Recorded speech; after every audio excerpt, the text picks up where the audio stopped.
ನಮಸ್ಕಾರ, ಕಲರ್ಫುಲ್ ಅಡ್ಡಾಗೆ ಸ್ವಾಗತ. ನೀವೇನು ನಮ್ಮ ಕಲರ್ಫುಲ್ ಅಡ್ಡ ಚಾನೆಲ್ ನ ಸಬ್ಸ್ಕ್ರೈಬ್ ಮಾಡಿಲ್ಲ ಅಂದ್ರೆ ಈಗಲೇ ಸಬ್ಸ್ಕ್ರೈಬ್ ಮಾಡಿ.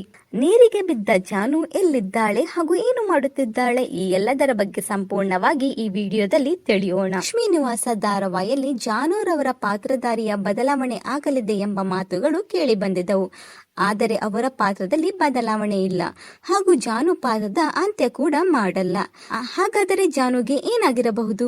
ಧಾರಾವಾಹಿಯಲ್ಲಿ ಜಾನು ಶ್ರೀಲಂಕಾದಲ್ಲಿ ನಾಪತ್ತೆ ಆಗಿ ಜಯಂತ್ಗೆ ಜಾನು ಮತ್ತೆ ಸಿಕ್ಕಿಲ್ಲ ಅನ್ನೋ ರೀತಿ ತೋರಿಸಿದ್ದಾರೆ. ಆದರೆ ನಮ್ಮ ಪ್ರಕಾರ ಜಾನುನ ಅಲ್ಲಿನ ಶ್ರೀಲಂಕಾ ನಿವಾಸಿಗಳು ಕಾಪಾಡಿ ಜಯಂತ್ ರವರಿಗೆ ತಿಳಿಸಲಿದ್ದಾರೆ. ಹಾಗೂ ಜಾನು ಎಲ್ಲಿ ಮಗು ವಿಷಯ, ಅಜ್ಜಿ ವಿಷಯ ಹಾಗೂ ವೆಂಕಿ ವಿಷಯ ತನ್ನ ಮನೆಯವರಿಗೆ ಹೇಳುತ್ತಾರೋ ಅನ್ನೋ ಭಯದಲ್ಲಿ ಜಯಂತ್ ಜಾನುನ ಫೋನ್ ನಿಂದ ದೂರ ಮಾಡಿ ಲಕ್ಷ್ಮಿ ಮನೆಯವರಿಗೆ ಜಾನು ಶ್ರೀಲಂಕಾದ ಸಮುದ್ರದಲ್ಲಿ ನಾಪತ್ತೆ ಆಗಿದ್ದಾಳೆ ಅಂತ ಹೇಳಿದ್ದಾರೆ. ಇದು ಈ ಧಾರಾವಾಹಿಯ ಕುರಿತು ನಮ್ಮ ಅನಿಸಿಕೆ. ಈ ಕುರಿತು ನಿಮ್ಮ ಅನಿಸಿಕೆಗಳನ್ನ ಕಮೆಂಟ್ ಮೂಲಕ ತಿಳಿಸಿ. ವಿಡಿಯೋ ಇಷ್ಟವಾದರೆ ಲೈಕ್ ಮಾಡಿ, ಶೇರ್ ಮಾಡಿ. ನಮ್ಮ